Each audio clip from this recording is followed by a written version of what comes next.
শিশুরে কান্না কষ্টের আর ক্লান্তের। সকাল 7টায় এসে তার মা নতুন ভোটার তালিকায় নাম উঠাবেন বলে লাইনে দাঁড়িয়ে আছেন। 7 ঘন্টা পার হলেও যেতে পারেননি ছবি তোলা রুমে। রাজশাহীর পুঠিয়ায় নতুন ভোটার হতে আসা মানুষের আঙ্গুলের ছাপ, আইরিশ ও ছবি তুলতে ব্যাপক ভোগান্তি লক্ষ্য করা গেছে। নেই পর্যাপ্ত সরঞ্জাম, আনন্দের পাশাপাশি ক্রুদ্ধও তারা। সকাল 8টার সময় আইসি, এখন বসে আছি। আসছি তো সকাল 7:30টার সময়। সিরিয়ালে কি অবস্থা? সিরিয়াল এখনো যে অবস্থা 4টা পার হয়ে যাবে, তা হবে কিনা জানা নেই। ভাই ধৈর্যের সীমা সারা যাচ্ছে ভাই, কতক্ষণ দাঁড়া থাকা যায় ভাই রোদের মধ্যে? কি করলে ভালো হয়? কি করলে ভালো টাকা দিতে হবে।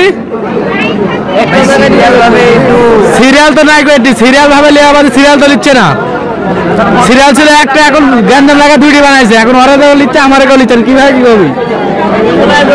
একদিনে না লোক দেখি, যদি দিনে দিনে করে, ওয়ার্ড ভাগ করে করে, ওয়ার্ডে ওয়ার্ডে করে, তাহলে ভালো হয় না? একদিনে তো সবাক ডাকছে, মেয়েরা ছোট ছোট বাচ্চালি, কত কষ্ট। এই কষ্টগুলো তো হয় না। যদি 7 দিনে 4টি ওয়ার্ড দেয়, তাহলে এত কষ্ট হয়? তোরা তো দেয় না, এরা তো বুঝেও না। ঘন্টার পর ঘন্টা সকালে আসছে, কেউ সকালবেলা আসছে, সে দাঁড়ায় আছে। এখন 3টা বাজবে না, 4টা বাজবে না, 5টা বাজবে, আল্লাহ জানে। এই জিনিস ধীরগতি আর পর্যাপ্ত সরঞ্জাম না থাকায় সবচেয়ে বেশি ভোগান্তিতে পড়েছেন অসুস্থ, প্রতিবন্ধী আর পেটে বাচ্চা নিয়ে যাওয়া নারীরা। এদের জন্য নেই কোনো আলাদা ব্যবস্থা। নতুন ভোটার হতে যাওয়া ব্যক্তিদের মাঝে সকালে আনন্দ দেখা গেলেও দুপুরের পর চোখে মুখে লক্ষ্য করা গেছে ক্ষোভের ছায়া। সকালে 5টি ল্যাপটপ দিয়ে কাজ শুরু করলেও 2টি ল্যাপটপ বন্ধ ছিল। কমে যায় আরো কাজের গতি। হচ্ছে যে বাচ্চা যারা পেটে আছে, তারা একটু সমস্যাই হচ্ছে দাঁড়া থাকতে, একটু তারা আগে করে দিবি না। আপনার কি আসছে? আমার ছেলে পেটে বাচ্চা, ওই কথা, তাছাড়া অন্যদিকে সরঞ্জামাদি না থাকার বিষয়টি স্বীকার করে পুঠিয়া উপজেলা নির্বাচন অফিসার সুস্মিতা রায় বলেন, সময় যতই লাগুক আজকের মধ্যে যারা ছবি তুলতে চেয়েছেন পারবেন। তবে নতুন ভোটারদের মাঝে অনেক উৎসাহ আর উদ্দীপনা দেখা গেছে। কর্মসূচি যেটি আমাদের সমগ্র দেশে সাথে আমার পুঠিয়া উপজেলাতেও শুরু হয়েছে। 20 জানুয়ারি থেকে আমরা 3 ফেব্রুয়ারি পর্যন্ত আমার পুঠিয়া উপজেলায় তথ্য সংগ্রহী সুপারভাইজার সকলেই বাড়ি বাড়ি গিয়ে সম্ভাব্য ভোটার আমরা ফর্ম ফিল আপ করেছিলাম 8088টা, যেটি 5 ফেব্রুয়ারি থেকে আমাদের পৌরসভা এবং ইউনিয়ন ভিত্তিক ছবি তোলার কার্যক্রমটি অলরেডি শুরু হয়ে গেছে।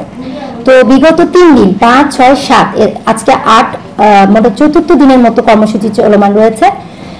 আমার পুঠিয়া পৌরসভা এবং ইউনিয়ন এবং আজকে জিউপাড়া ইউনিয়ন চলছে। যদি আমি তাকাই, আমি বলবো যে বাদ পড়া এবং নতুন ভোটারের যে উৎসাহ উদ্দীপনা, সেটি আমরা চরমভাবে দেখতে পাচ্ছি। মানে ভোটার হওয়ার ইচ্ছে এবং জনগণ সেখানে দীর্ঘ সময় ধরে, আমি বলবো, কারণ আপনি জানবেন যে একটা লাইন মেনটেন করে ছবি তুলতে হয়।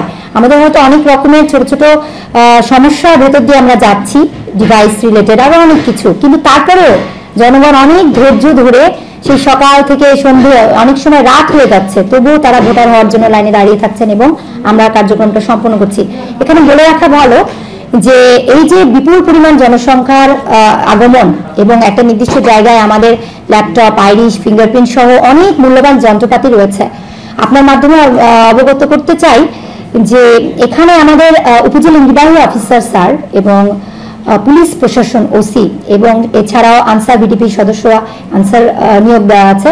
তারা সার্বক্ষণিক এটা মনিটরিং করছেন এবং বিগত বছরের মতো আমরা আশা করব যে এই ভোটার টার্নআউটটা ভালো হবে এবং এই যে জনসমাগমটা, এটা আমরা সার্বিকভাবে সকলের সহযোগিতায় সুন্দরভাবে সম্পন্ন করতে পারবো। এখনো অবধি চলছে সুন্দরভাবেই বলা যায়। এ বিষয়ে জানতে মুঠোফোনে যোগাযোগ করা হলে সিনিয়র রাজশাহী জেলা নির্বাচন অফিসার মোহাম্মদ মোতাওয়াক্কিল রহমান বলেন, বিষয়টি আমি জানি, ওখানে আমার প্রতিনিধি দল পাঠাবো, চেষ্টা করব ভোগান্তি কমানোর জন্য। আমাদের সরঞ্জাম যা আছে তাই দিয়ে চেষ্টা করছি।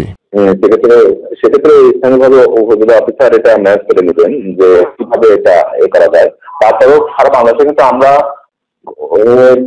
যতটুকু আমার কাছে রিপোর্ট আছে যে পুঠিয়ায় গত 2 দিনে 8টা, 8:30টার মধ্যে শেষ করেছে। সারা বাংলাদেশে কিন্তু রাত 12টা বাজতেছে। আমরা চেষ্টা করতে কভার করার জন্য যে আমরা আগামী হয়তো 2-1 মধ্যে আরো একটা ল্যাপটপ পাবো ইউনিটিতে, সেগুলো হয়তো আমরা দিয়ে দেবো, যে কভার করার চেষ্টা করছি। সেক্ষেত্রে না, সেটাও ঠিক আছে, আপনি এটা ঠিক আছে। সেক্ষেত্রে একটু পরিকল্পনা প্রয়োজন ছিল যে আমাদের ইনারমেটার ওখানে আছে অনেকজন মনে হয়, যদি তারা টাইমটা ঠিক করে দিত যে এই লোকজনগুলো, এই 50 জন লোক 9টার সময় আসবে, এই 50 জন লোক 12টার সময় আসবে, এরপরে যদি 2টার সময় একটা টাইম দিত তাহলে সারাদিন দাঁড়ানো লাগতো না। না, আমি আমার কথা বুঝেছি, কিন্তু এটাই ওখানকার একটা পরিকল্পনা এটাও করার কথা ছিল যে একজন ইনারমেটার মনে করেন 9টার সময় দিল 50 জন, তার 50 জন দিল, তাহলে তাকে কিন্তু বেশিক্ষণ দাঁড়ানো লাগতো না।